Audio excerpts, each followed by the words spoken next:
उसको समझना थोड़ा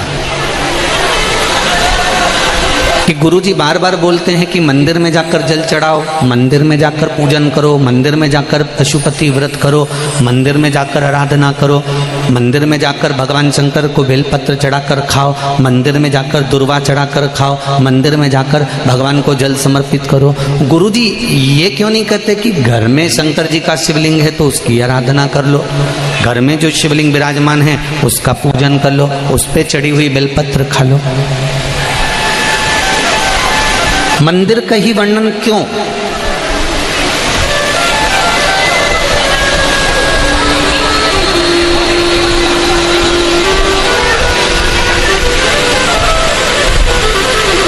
एक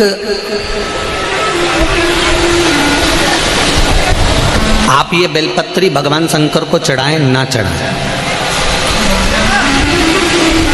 आप पुष्प भगवान शंकर को चढ़ाएं ना चढ़ाएं, आप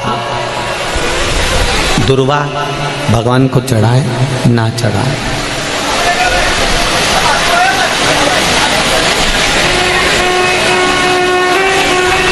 मंदिर में जो शिवलिंग होता है,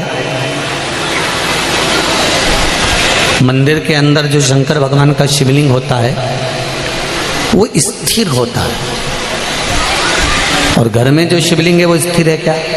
उसको तो तुमने उठाया, उठा के थाली में रखा, स्नान कराया, वापस बिठा दिया।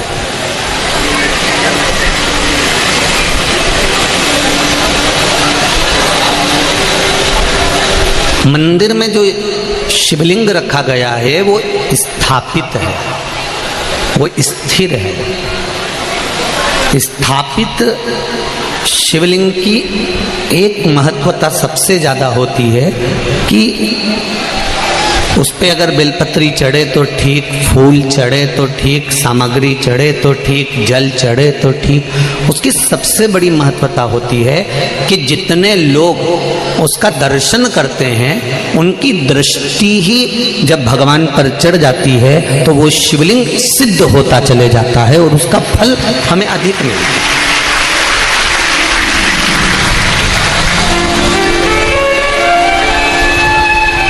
उसका फल हमको अधिकता में प्राप्त होता है।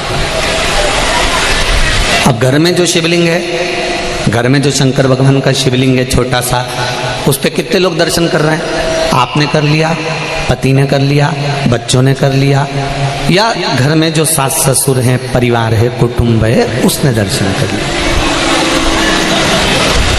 या आपके कोई मेहमान आ गए, आपके कोई रिश्तेदार आ गए तो उन्होंने दर्शन कर लिया।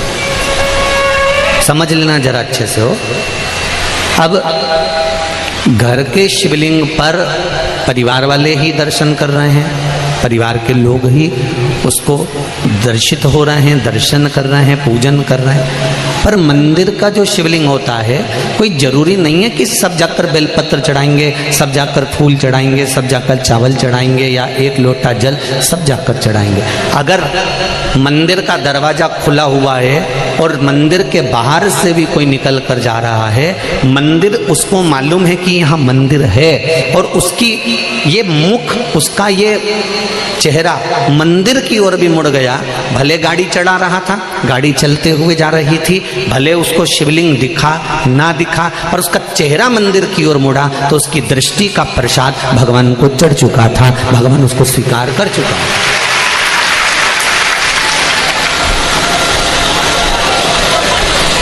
तेरे मंदिर में आना मेरा काम है और मेरी बिगड़ी बनाना तेरा काम। आप उसके सामने से निकले,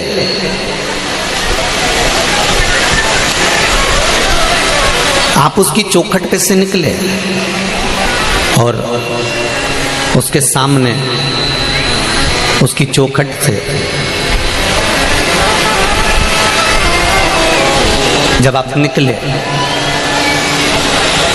तो मात्र आपका मुख घूमा और उसने आपकी भक्ति को स्वीकार कर लिया। अब एक बात हमने पहले कही थी, आप लोगों को ध्यान में है कि नहीं है?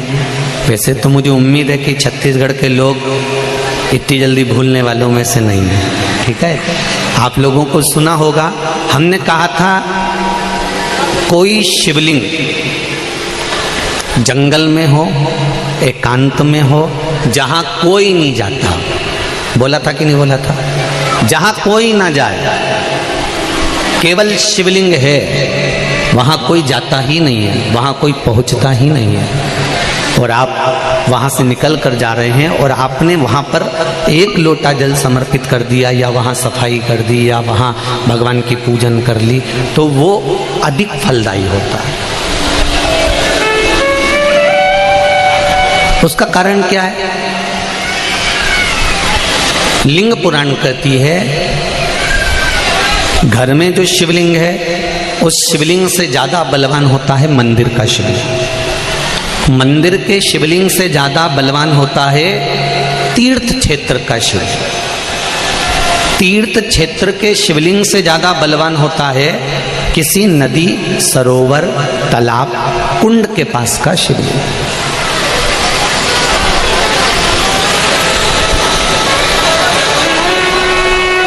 नदी, तालाब, कुंड के पास के शिवलिंग से ज्यादा बलवान होता है वन में, एकांत में, जंगल में, पहाड़ पर्वत पर, कोई शहर से दूरी पर, गुप्त स्थान पर कोई शिवलिंग है, वो बलवान होता है। अब उस शिवलिंग के पास में जाकर आपने भूल से भी एक लोटा जल चढ़ा दिया या कोई थोड़ा सा कपड़ा उतार कर आपने वहाँ थोड़ी सी सेवा कर दी, तो उसका फल तो 1000 लाख गुना तो मिला।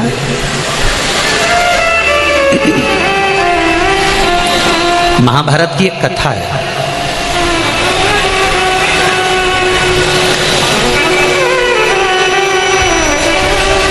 इसका प्रसंग महाभारत की कथा में भी मिलेगा और नरसिंह पुराण में भी मिलेगा। अगर आपको लगे कि सियोर वाले गुरुजी कौन सी पुराण में से बोल रहे हैं, तो आप किसी ने पूछे तो बता देना, नरसिंह पुराण और महाभारत का ये पावन संवाद है। एक बार पांडव जब वन के लिए जा रहे थे,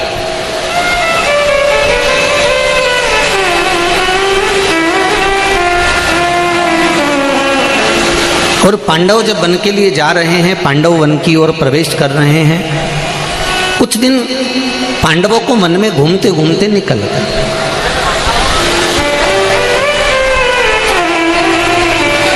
जब पांडव वन में घूमते घूमते निकल गए तो द्रौपदी एक पात्र लेकर जल भरने के लिए जा रही थी। अब द्रौपदी जब जल लेने के लिए गई, द्रौपदी के केश खुले हुए थे, सुंदर भी थी। वहीं पर एक दैत्य अपने दोस्त, बड़े धार्मिक और भगवान शिव के प्रति जागरूक, परंतु एक दुख, उनकी आंखों में आंसू आ गया और उनकी धर्मपत्नी ने पूछ लिया कि तुम रो रहे? शंकर का भक्त रोए ये अच्छी बात नहीं है।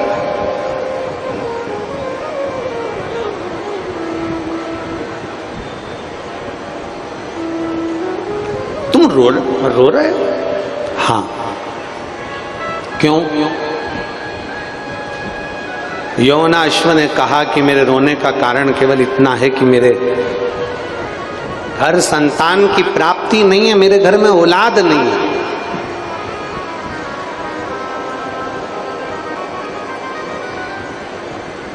मेरे घर संतान नहीं है, मेरे घर औलाद नहीं है। और फिर निवेदन करेंगे, तुम रूका जी का नाम लेकर, तुम रूकेश्वर महादेव का नाम स्मरण कर कर सफेद आंकड़े की जड़ देवादिदेव महादेव पर से घुमाकर कमर में नारी अगर बांधती है, थोड़ा समय लग सकता है। फाइल अगर मोटी है तो थोड़ा दुख काटने में समय लग सकता है, पर मेरा महादेव किसी की गोद खाली नहीं रख सकता, संतान जरूर देता, औलाद जरूर देता। मेरा महादेव खाली नहीं रख सकता। और जो निवेदन, जो प्रार्थना हम करते हैं, वो निवेदन, वो प्रार्थना आप भी रोज करा करो। हे भोलेनाथ, किसी स्त्री की, किसी नारी की गोद खाली ना रहे और किसी पुरुष की जेब खाली ना रहे, भरे रहे। स्त्री की गोद खाली रहती है तो उसको बहुत सुनना पड़ता है, बहुत झेलना पड़ता है, बहुत सुनना पड़ता है। और पुरुष की जेब खाली रहती है तो उसको भी बहुत सुनना पड़ता है। लोग ठुकरा देते हैं, ताने देते हैं, अपशब्द कहते हैं, गालियां देते हैं, आड़े टेढ़े शब्दों का संबोधन करते हैं, ताने देते हैं, अपशब्द कहते हैं, गालियां देते हैं, आड़ा टेढ़ा करते हैं। अरे जिसके पास धन नहीं होता उससे पूछो।